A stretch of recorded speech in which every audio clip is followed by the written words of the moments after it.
Do these writers not understand the concept of slowly falling to evil? Because when King Doran puts on the ring to help his people find the sunlight to come back into their minds, he immediately turns into a greedy, gold-hungry monster that is always after other people's stuff, that when he goes out to other Dwarven lords to offer them the rings of power, he immediately demands half of each Dwarven king's mind tributed to Khazad-dûm. Like, what the heck is going on here? Like, the rings don't have that immediate effect. Yes, they do make the dwarves greedier. It does make them delve deeper for more riches, which then is the downfall of Khazad-dûm. But it's not an instantaneous effect. Like, these show writers, like, if it doesn't happen in that exact moment, it doesn't happen at all to them, I guess. And the fact that it has such a negative effect of making King Doran feeling like his arm is heavy, so he has to take the ring off. As far as I know, those rings don't have that effect on their wearers. It just made them a bit more greedy and made them a bit more irritable, but as far as my understanding goes, it didn't give them that much physical exhaustion like the One Ring did to Frodo. When we saw him getting closer and closer to Mount Doom, it started sapping the energy out of him. That's not these rings, but the showrunners, they don't understand the nuance of characters, of the rings. They don't understand any of the ring lore or any lore at all. I know I say this every single review, but every time it bears to remember that these guys are not fans of Tolkien, they're not fans of fantasy, they're not fans of really writing. They're just there to create a show to put slop into the Amazon machine. That's my honest opinion. Like, how can you make a show this bad? I have a 5-year-old niece that can tell me a more entertaining and fun story than what these people have concluded in the last 2 seasons. Like, how's that even possible? Like, I would really love you to explain to me how you guys fail so badly. And you might be saying, well, what about Celebrimbor? He's falling slowly to Sauron's sways and his evil. If you took a sledgehammer to your brain, sure, maybe you can make that argument. The fact that he met with Halbrand, even after Galadriel told him, like, hey, this is a bad dude, this is an evil dude, you don't want to meet with him. He goes out and meets with him and takes him in, even though he's received the warning from Galadriel, and he treats with him, talks with him, and then he discovers what's going on with the rings, and he offers to work with him, and that he then reveals himself to be a Maiar. Like, Galadriel has a very good reason for you not to trust him, and yet you're going full force and trusting him continuously. And that happens all the way into this episode, even when Doran comes to him and tells him, like, hey, my father, he's fallen into greed. Like, the ring has a super negative effect on him. Like, what do you know about the person who actually created this ring? And Celebrimbor, he then slowly seems to get a little bit concerned, but he doesn't kick Avatar out at that exact moment. He doesn't have a heart-to-heart discussion with him. We don't get any of that. We just have him coming to his creators of the rings and being like, if we're going to make rings for men, we have to take the beauty of the 3 and learn the lessons from the 7 to create new, better rings for men. And let's give these 2 men of stature that we can trust. And here's the thing. Your mind has shifted quite radically on developing the rings for men. Yes, I do like how the shows are portraying that it's the desire to craft, to create, that is leading to him to helping to create the rings of men. But that desire to happens before Doran shows up and tells him, like, hey, these rings are having a super negative effect on my father. We need to talk. I need to know what's going on here. And do you even know who this Avatar guy is? That should have been a massive red flag where Celebrimbor was like, okay, yep, we're not doing this anymore. I'm sorry, Avatar, but your being here is causing a massive negative effect, or these rings are something called doing evil to people. We have to make a whole bunch of lesser rings now to figure out exactly why they have such a negative effect on people. Thus, you could flesh out the lore even more, because there are more than just the rings of power out there. There are the lesser rings, but of course the showrunners who create the show don't care about this part of the lore, that there are more than just the 9 rings of men, the 7 rings for the Dwarven lords, and the 3 rings for the Elven kings, and the 1 ring to rule them all. There are several less powerful rings that Celebrimbor could be like, okay, let's just make these rings and we'll see what their effects are on people. If there are good effects, then maybe I'll help you make the other 9 rings you want for men.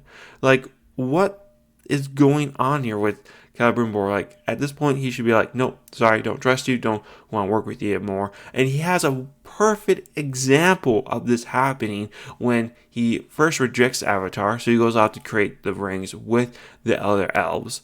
And when one of the elves puts on one of the rings they made, she gets to see the unseen world, and she gets to see Avatar for what he really is, the Dark Lord Sauron, 9 feet tall, in flames, full of malice and death. So she should be able to point out right there and then, like, hey, this dude is evil.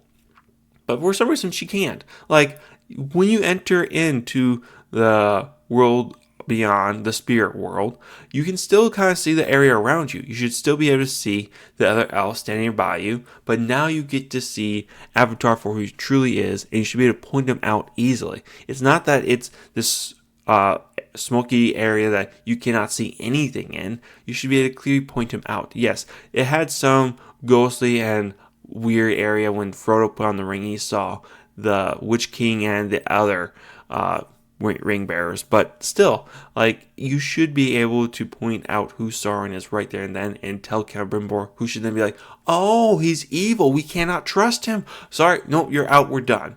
But instead, they just continue going forward, and, like, you want me to believe that Celebrimbor is this genius smith, and yet he doesn't recognize the evil that's in front of him.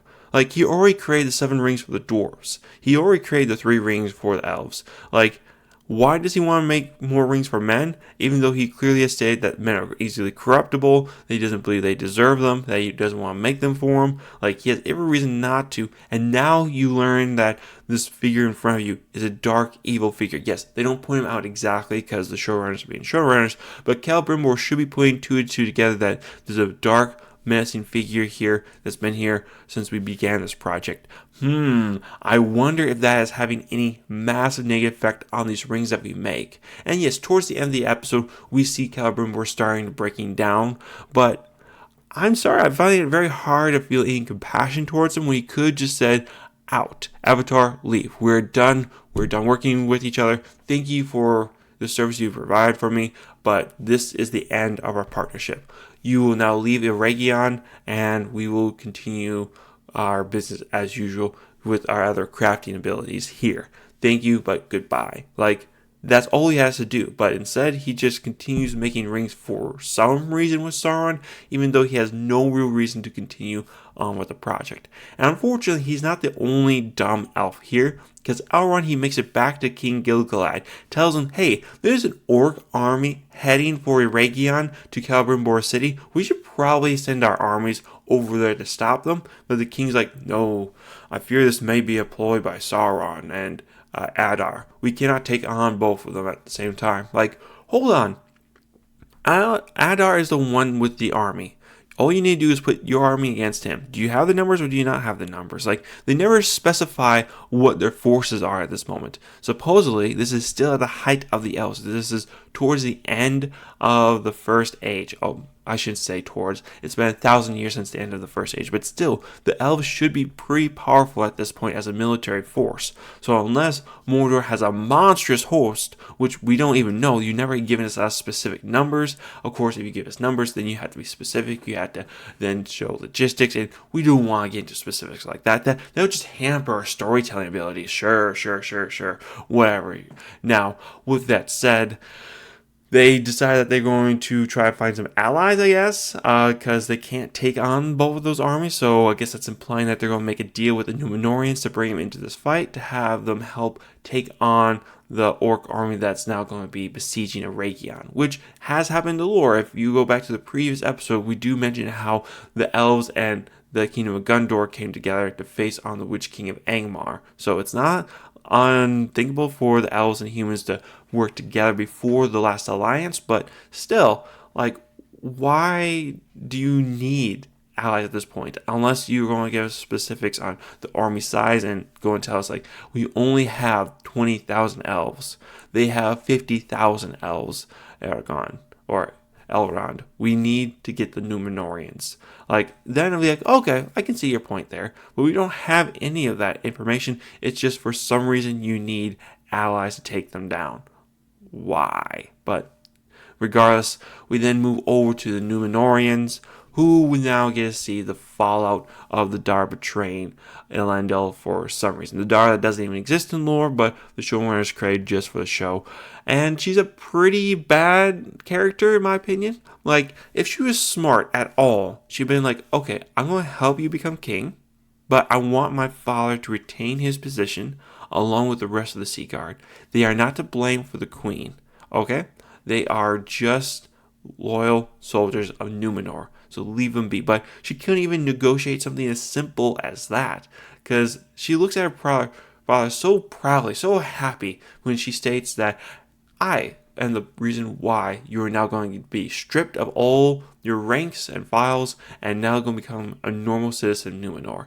And she even tells him, like, well, I had to negotiate with the king, because otherwise, Alpharazon, he was going to throw you all in chains for being loyalists to the queen. Like, why? Like, you should negotiate at least something for your father, at least something for yourself, instead of being like, yeah, let's just get the queen, let's take her out because my brother died. Like, yes, I understand that your brother did pass away, and yes, you can blame that on the queen, but it wasn't like he died in battle. He died in a freak accident from nature. The same thing could have happened if he was out on sea and a massive wave came over, flooded the ship out while they're out on patrol. Would you still blame the queen then for having your brother fulfill his duty?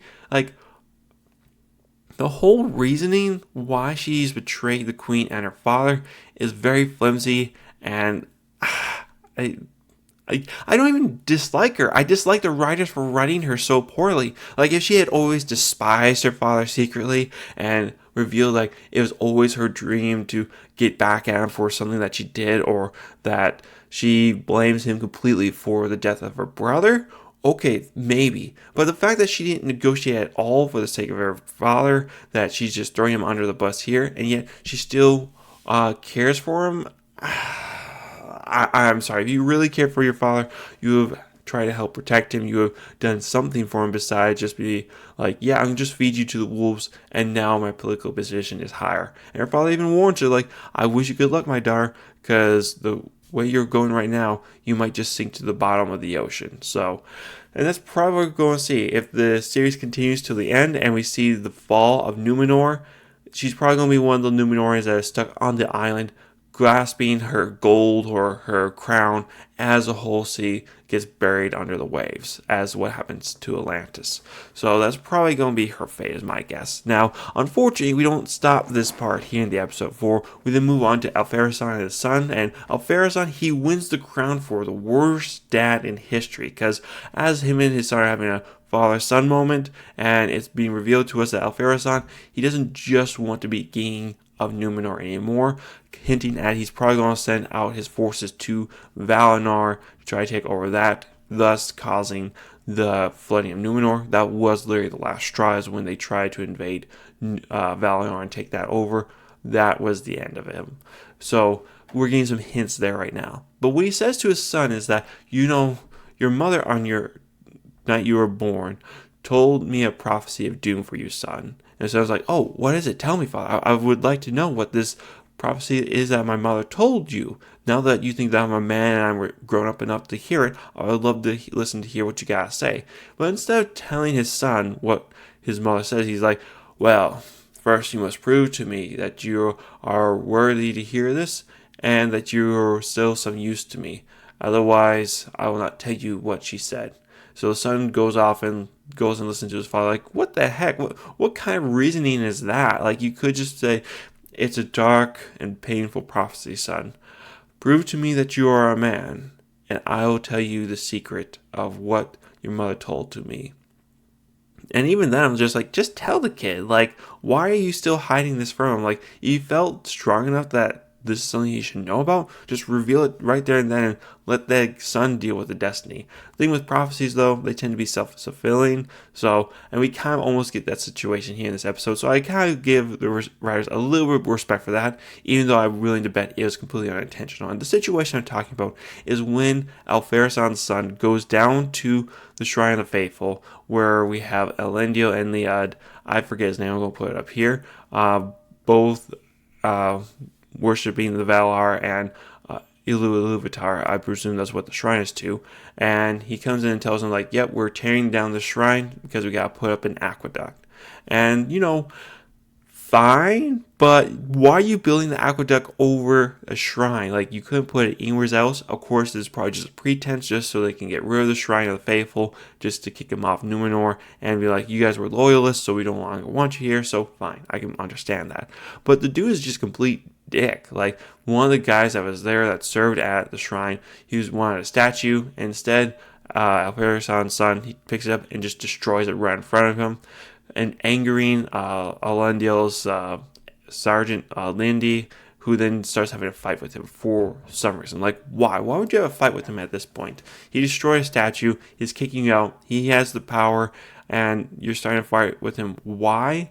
I don't really understand it. Now, during this fight, Alpharasan's son does try to drown him, which he fails at. And then Elendil's second command draws his sword and is about to run him through, but is stopped by Elendil, who's telling him to wait. So he listens, drops his sword, and walks away, only then to be ran through by Alpharasan's son. Now, why would he run him through? Like, that doesn't make sense to me. Like, I would understand picking up the sword, pointing at him, and ordering the guards arrest him, bring him in chains before the Senate. We're going to make an example of you to the entire city of what disloyalty to the king is. Like, why would you just run him through? Like, maybe childish reasons, but it doesn't really make sense, especially since he just let you live.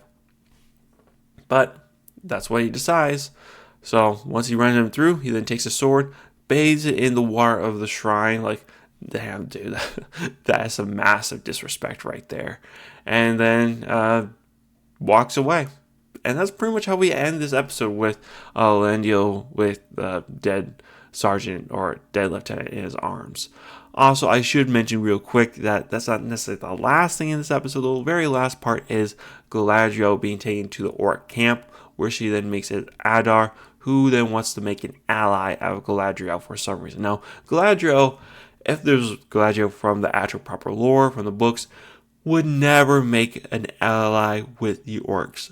She might parlay with them for a little bit, but there's no reason why she'd ever become make an alliance with the orcs for any reason. But that's what the showrunners are going for, and that's what we got for this episode. So, just more stupidity, in my opinion. But hey, you guys let me know what you think about this episode down in the comment section below. Leave a like if you liked the video, dislike if you didn't. I look forward to hearing from you, and don't forget to subscribe. Y'all have a wonderful day. Catch you later. Bye.